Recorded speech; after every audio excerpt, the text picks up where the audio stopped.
दोस्तों सीआरपीएफ का physical standard test यानी कि पीएसटी सिर्फ नाम का टेस्ट नहीं है, बल्कि यही वो पहली बड़ी दीवार है जहां से सबसे ज्यादा कैंडिडेट्स बाहर हो जाते हैं। हाइट, वेट और चेस्ट मेजरमेंट, ये तीन ऐसी चीजें हैं जिनमें जरा सी भी कमी हुई तो चाहे आपने रिटन और फिजिकल टेस्ट कितना भी अच्छा किया हो, मेडिकल ऑफिसर आपको तुरंत अनफिट घोषित कर देगा। इसीलिए इस वीडियो में हम डिटेल से समझेंगे कि सीआरपीएफ पीएसटी में क्या क्या चेक किया जाता है और आपको किस तरीके से पहले से इसकी तैयारी करनी चाहिए। दोस्तों सबसे पहले बात करते हैं मेल कैंडिडेट्स की हाइट स्टैंडर्ड्स के बारे में। तो यहाँ पर आपको बता दूं कि वो सभी मेल कैंडिडेट्स जो कि जनरल, ईडब्ल्यूएस और ओबीसी कैटेगरी से बिलोंग करते हैं, तो ऐसे मेल कैंडिडेट्स की हाइट कम से कम 170 सेंटीमीटर होनी जरूरी है। जबकि एससी, एसटी और ट्रैवल कैंडिडेट्स को रिलैक्सेशन दिया जाता है और उनके लिए 162.5 सेंटीमीटर तक एक्सेप्टेबल है। ध्यान रखिए कि मेजरमेंट बहुत स्ट्रिक्ट होती है और 169.5 सेंटीमीटर भी रिजेक्ट कर सकता है। वही फीमेल कैंडिडेट्स के लिए जनरल और ओबीसी कैटेगरी कैंडिडेट्स को मिनिमम 157 सेंटीमीटर हाइट की जरूरत होती है।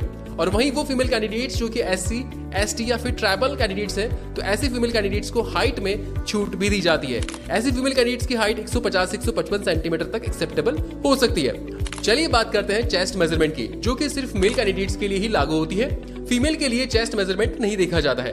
तो दोस्तों यहाँ पर आपको बता दूं कि वो सभी मेल कैंडिडेट्स जो कि जनरल, ईडब्ल्यूएस और ओबीसी कैटेगरी से बिलोंग करते हैं, तो ऐसे मेल कैंडिडेट्स के लिए नॉर्मल चेस्ट बिना सांस फुलाए मिनिमम 80 सेंटीमीटर होना चाहिए। और यहाँ पर आपका एक्सपेंडेड चेस्ट यानी कि गहरी सांस लेकर आपका चेस्ट मिनिमम 85 सेंटीमीटर तक होना जरूरी है, यानी कि कम से कम 5 सेंटीमीटर का आपके चेस्ट में फुलाव भी होना जरूरी है। और वहीं वो मेल कैंडिडेट्स जो कि एससी या फिर एसटी कैटेगरी से बिलोंग करते हैं, तो ऐसे कैंडिडेट्स का नॉर्मल चेस्ट यानी कि बिना फुलाए आपका चेस्ट एटलीस्ट 76 सेंटीमीटर होना जरूरी है और उसमें भी कम से कम 5 सेंटीमीटर का फुलाव होना जरूरी है। दोस्तों अगर किसी कैंडिडेट की चेस्ट एक्सपेंशन 5 सेंटीमीटर से भी कम है तो उसे डायरेक्टली मेडिकल अनफिट घोषित कर दिया जाएगा। दोस्तों मेजरमेंट इतनी स्ट्रिक्ट होती है कि 0.5 सेंटीमीटर की कमी भी रिजेक्ट करा सकती है। दोस्तों चेस्ट एक्सपेंशन को बेहतर करने के लिए आप डीप ब्रीदिंग एक्सरसाइज, प्राणायाम और फेफड़ों की कैपेसिटी बढ़ाने वाले योगासन कर सकते हैं। इसके अलावा आप पुलअप्स, पुशअप्स और शोल्डर एक्सरसाइज से चेस्ट मसल्स नेचुरली ग्रो होती है। दोस्तों एंजाइटी को कंट्रोल करना भी बेहद जरूरी है, क्योंकि कई बार कैंडिडेट नर्वस होकर सांस सही से नहीं ले पाते हैं और अनफिट करार दे दिए जाते हैं। दोस्तों पीएसटी में कॉमन रिजेक्शन रीजंस की बात करें तो इसमें सबसे पहला कारण है हाइट का थोड़ा कम होना। 169.5 सेंटीमीटर भी रिजेक्ट करा सकता है। दूसरा रीजन है चेस्ट एक्सपेंशन का 5 सेंटीमीटर से कम होना और तीसरा सबसे बड़ा रीजन है एंजाइटी की वजह से पूरा एक्सपेंशन न कर पाना। अब वेट और बीएमआई की ओर चलते हैं, जो सीआरपीएफ मेडिकल में सबसे क्रिटिकल फैक्टर है।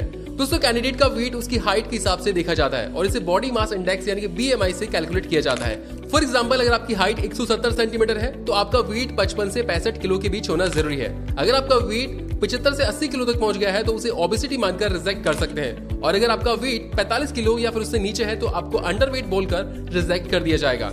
इसीलिए अंडरवेट कैंडिडेट को बैलेंस डाइट और स्ट्रेंथ ट्रेनिंग करनी चाहिए, जबकि ओवरवेट कैंडिडेट्स को कार्डियो वर्कआउट, कंट्रोल डाइट और कंसिस्टेंसी पर ध्यान देना चाहिए। यही आपकी मेडिकल फिटनेस को तय करेगा। तो दोस्तों सीआरपीएफ का पीएसटी टेस्ट छोटा जरूर लगता है, लेकिन यहीं से सबसे ज्यादा कैंडिडेट्स बाहर हो जाते हैं। इसीलिए आपको रिटन और फिजिकल पास करने से पहले अपनी हाइट, चेस्ट एक्सपेंशन और वेट पर पूरा ध्यान देना चाहिए। अगर आप इन स्टैंडर्ड्स को क्लियर कर जाते हैं तो मेडिकल टेस्ट में आपका कॉन्फिडेंस भी बढ़ेगा। आप कमेंट सेक्शन में बताइए कि करंट में आपकी हाइट और आपका वेट कितना है और क्या आप सीआरपीएफ के ऑफिशियल स्टैंडर्ड्स को मीट करते हैं। जय हिंद।